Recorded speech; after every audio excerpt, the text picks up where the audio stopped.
I'm Sen and I am going to be journaling every single day for the next 30 days. Last night I got a new phone case and I was like, you know what? I am a changed person. I am that girl who's trying to drink green juice every morning, start a yoga routine, meditate every day. Now, realistically, I'm not going to achieve any of those goals, but I figured one way in which I could dramatically improve my life, still debatable, is by journaling. First, I want to clarify why I'm doing this. So I want to be more in tune with my real self and figure out how I'm actually feeling about things. I want to make better art. I feel like if I clear out all the brain gunk at the start of every single day, I'll let the creative juices flow better. And I also want to push myself harder to achieve more goals, but I feel like you can't achieve goals if you don't know what your values or interests are in the first place, you know? I feel like I should also provide some background on my journaling past. So I'm definitely the type to start a new notebook and then just kind of leave it empty after 2 or 3 days of not really using it. Definitely guilty of that,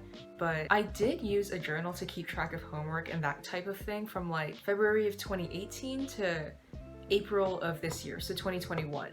And I used it pretty regularly throughout those 3 years, but then I just kind of gave up and I want to pick it back up again. Now during this period, I tried to write every single day, but there were definitely times when I would just not write for like an entire week and then emotionally dump for like 3 whole pages. And in the periods where I did write every single day, it was more of just me recapping what happened that day in 2 sentences. Like, I went to school, I met this friend during recess, I ate this for lunch, and it wasn't anything of substance, you know? So I think my goal for the next 30 days is to be a little bit more consistent and to get a little bit deeper with whatever I'm writing about. So now I'm gonna get into the guidelines that I set for myself. This is from a BuzzFeed post by Rachel Miller, based on a book by Julia Cameron, so nothing is original. The rules, which I will probably break, are don't try to make it artsy or fancy. This is just supposed to be a brain dump and like a stream of consciousness. The stuff that you produce after it with the ideas that you come up with might be art though. I want to push myself to keep writing even if I don't think I have anything good to say. Because honestly, like your own worst enemy is just a blank page. Next, I want to make sure I do this first thing in the morning before my brain really wakes up so that I can kind of be more honest with myself and get to the true root of whatever I'm feeling that day. However, if I can't do it first thing in the morning, I'll still try to do it as soon as I can that day. I think I would rather write in the evenings than just skip entire days because I'm like, oh, my brain is already working and awake. There's no use anymore. Next, I won't record my dreams. This is a tip from Cameron herself, claiming that it's kind of a waste of space if you talk about your dreams for like a whole page and then you don't have anything for the rest of your journaling session that day. Honestly though, I might break this rule if the dream provides some kind of insight or like a jumping ground of discussion, because my dreams do tend to be pretty related to what's going on in my mind recently. Like 2 days ago, one of my friends moved to the East Coast for college, and literally the next night I had a dream about going on a family trip to the East Coast and texting him and being like, hey, can we link up this weekend? So like in this specific dream, right, there's not that much to unpack, but in some of my other dreams there are, and I think in those cases, I will let myself write about them. And finally, I won't be rereading my writing. Cameron said not to reread your stuff for like 2 months minimum. I might reread for the purpose of the video, like if I need to bring up some sort of textual evidence, I suppose. But other than that, I'm gonna try my best not to reread my pages very thoroughly. Anyways, with the guidelines set, let's see how this goes.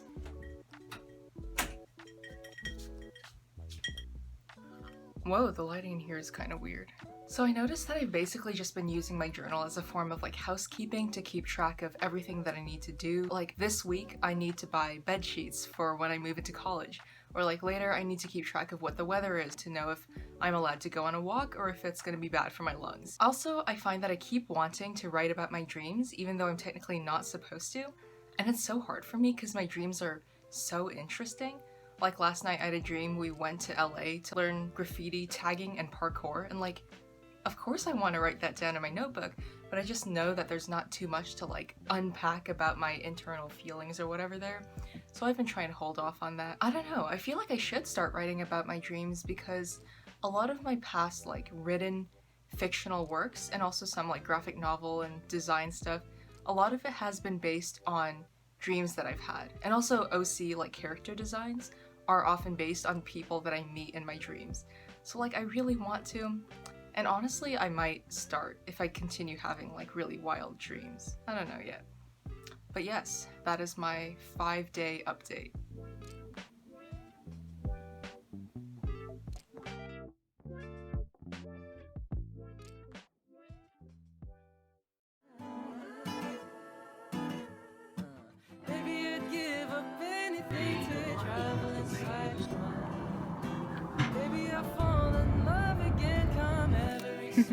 Are you bringing your back?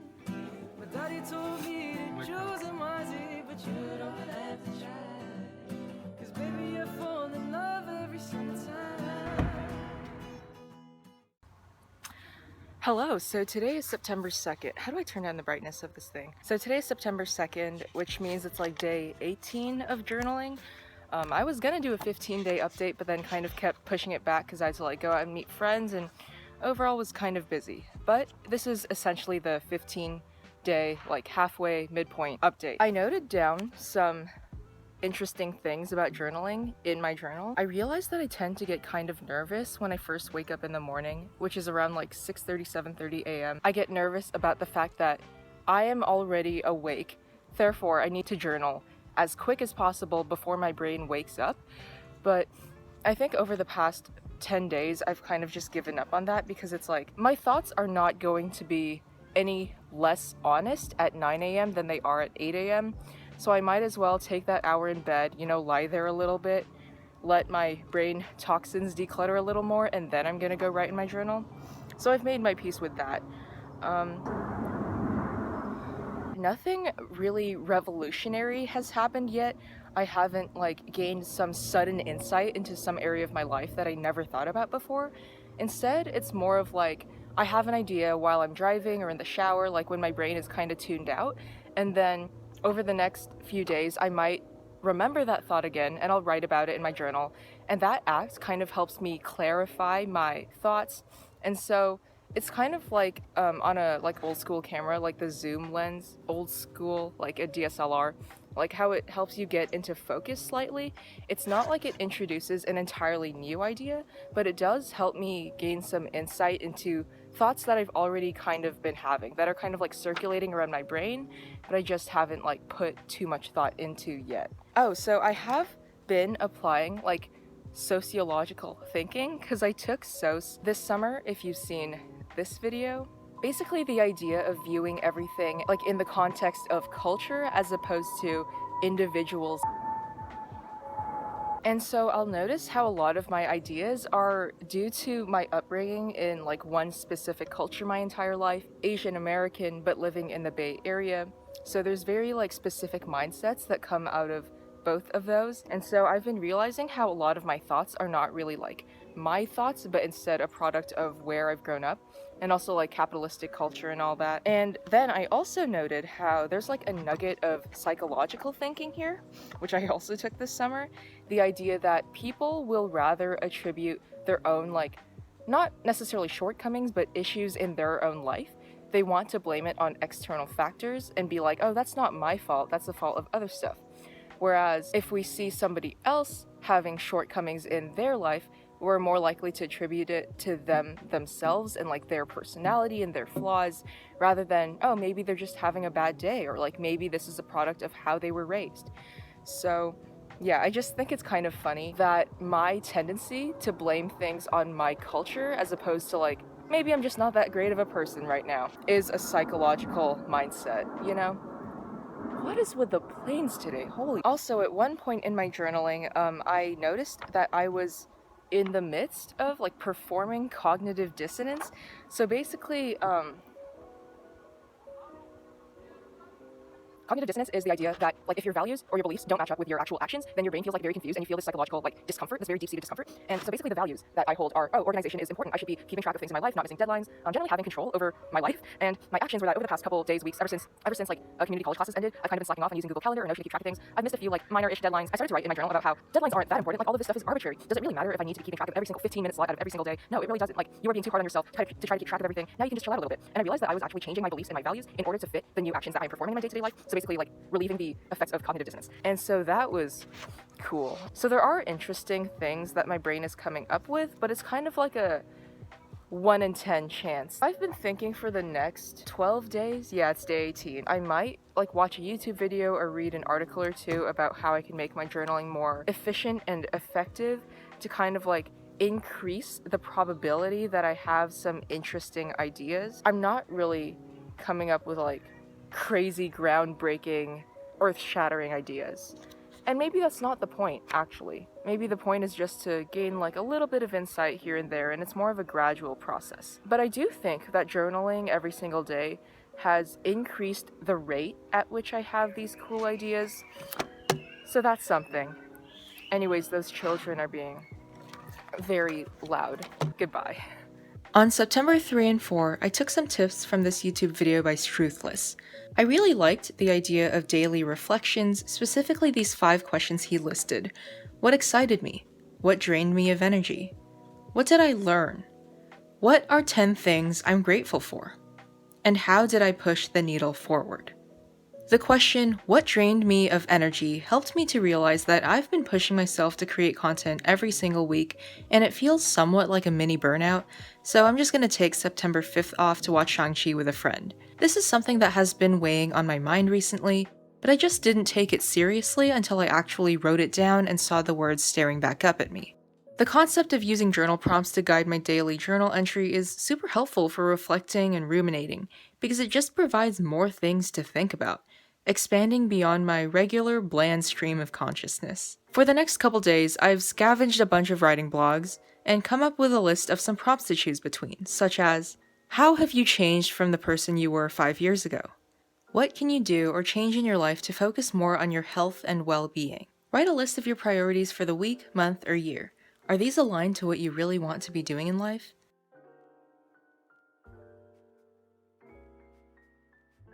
Alright, so here's a very quick post-library visit update. Today is day 26, and today I had the prompt for myself, what steps can I take to improve my health and my well-being, so that's like physical as well as mental. And when thinking about things that help reduce my like anxious thoughts, I realized that journaling was the first thing that came to mind. I haven't really been too anxious over the past 30 days. Not sure if that's like correlation or causation due to journaling, but I do feel like it's a pretty effective preventative measure. Like, it lowers the baseline so that overall I'm not having the same degree of like chronic anxiety that I was beforehand.